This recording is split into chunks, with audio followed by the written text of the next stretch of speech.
Assalamualaikum warahmatullahi wabarakatuh. I got so much motherfucking design on right now.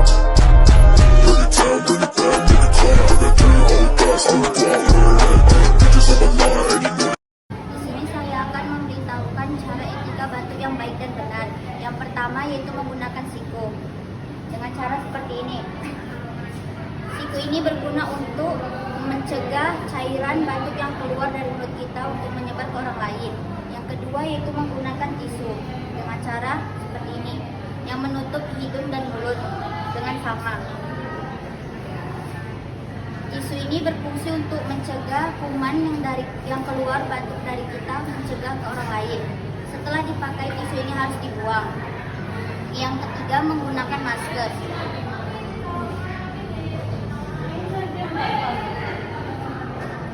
Masker ini sama berfungsi untuk mencegah cairan batuk yang kita keluar menyebar ke orang lain.